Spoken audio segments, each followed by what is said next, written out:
I'm David. I work here at 405. The 3 beers you just saw, well, 2 are beers, one's a hard seltzer. These are gonna be some of our more popular and staple choices that we have here at 405. You can find them all around town and throughout the state. First one you saw, we've got a hazy IPA named after one of our owners, Trey. We have the RBF, which is a wonderful amber, and then that Yas Please is a hard seltzer we make. So, and we also have a variety of those that we do for our gluten-free customers. You can find those at Walmart, package stores, and kind of all around town.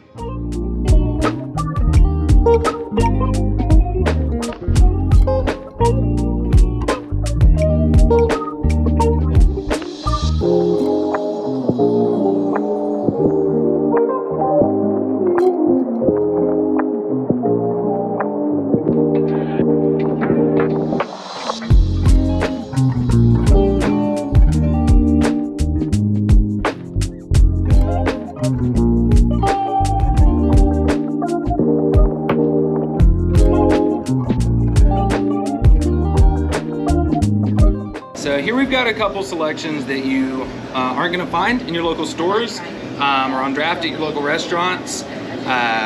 We like to make these to bring people into the tap room, and we get a little bit more experimental with our styles and things like that. We're pretty well known for our sours as well as our stouts, so I'm highlighting a couple of those here. The Cosmo Hops beer, make sure you get that one again. Wonderful packaging done by one of our employees. Cosmo Hops, our brewery cat. I'm sure we'll get some footage of her later. She's kind of around here somewhere. So for her first annual, I guess, birthday, if you will, her gotcha day, we made her own sour beer. Very delicious, only find it here. We even do exclusive gluten-free options. This version of Yas Please is sort of like a bomb pop popsicle, just like melted popsicles. Cherry, lime, blue raspberry, very delicious, and you can only find it here. Occasionally at locations of the garage around town. This Mystic Juice, it's a double IPA. We're not really known for our IPAs, but we like to give them a shot every once in a while and be experimental. This is the first beer that we had here that I got some sort of input on the production side as to ingredients we use, so I'm a little bit partial to that one. And then as far as stouts, these are 2 versions I really like. This Milky Chance is super special to me. It's a heavy hitter, but it was also the first one that I brewed entirely myself. Not my recipe, but I got to do it, so every can feels like I really got to be a part of it. Cinnamon Chills is a seasonal one that we do. It uses our flagship stout, the FDR, as its base, and then it is barrel aged for 2 years. Also pretty special to me, because for this past year of aging, we've added to it 2 types of cinnamon as well as ancho chilies. And it came out really, really nice. So you're not just a bartender, you're a brewmaster as well? Or brewmaster in the making? I'd say brew assistant is a bit more appropriate. I had some creative input on that one beer, but for the most part, even if I'm brewing alone, we've got in-house recipes that I follow. Gotcha, gotcha. How long have you been working here? Ooh, so I started I've been here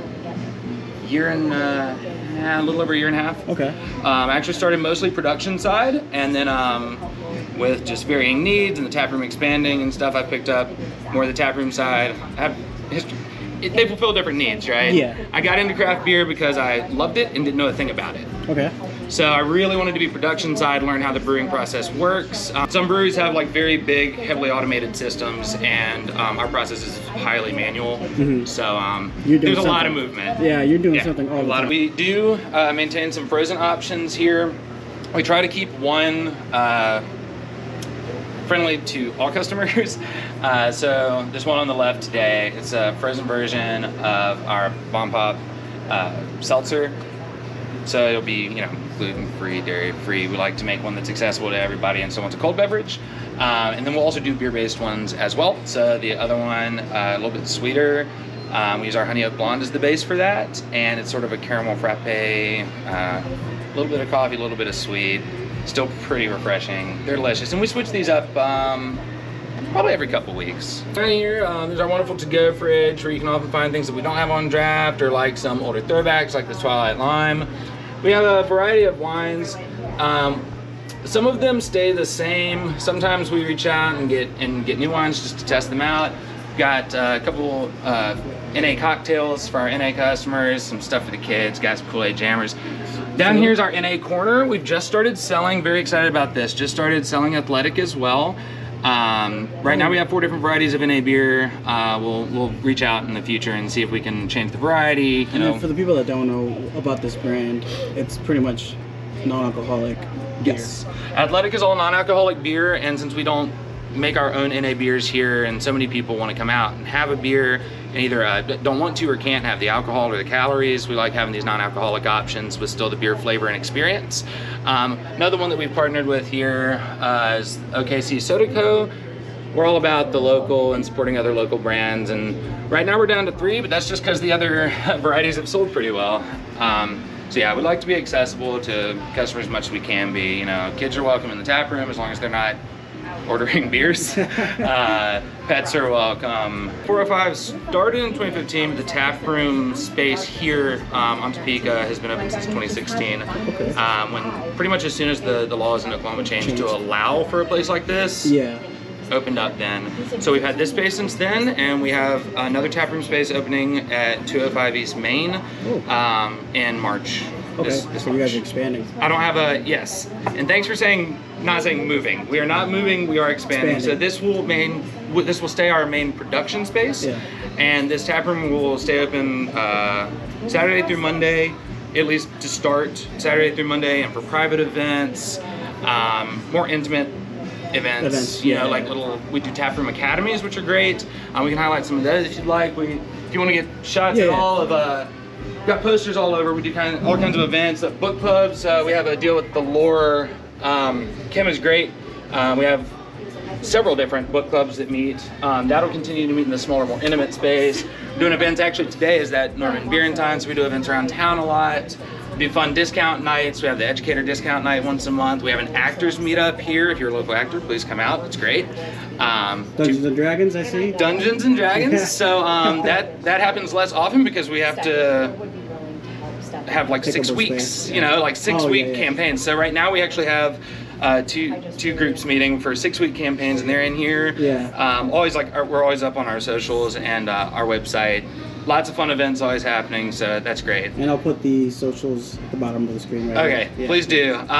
Personally, you know, get your socials wherever you want. I get all my socials for here on Instagram. Our story's usually pretty up to date. I hear our TikTok's great, but I refuse to get one. All right, so a little about 405's history and story. Like I said, started in 2015. It's 2 Norman born and raised, lifelong friends, Jonathan Stapleton and Trey Carson. So they started this wonderful project. The idea is FDR, which I think the G-rated version is Fudge the Darn Rules. Again, so that's they named their first stout. It was the first beer. It really became sort of the egg that this whole idea was founded from. Local guys own it, found it, still run it today. Co-founders, co-owners. Trey is head brewmaster as well. Jonathan does. They both do kind of everything. We're like a pretty small ship, you know, and they run it well. But it's really helped having the owners so connected to the community. I mean, that's why it's called 405. You know, really makes you think of Norman in the area right off the bat.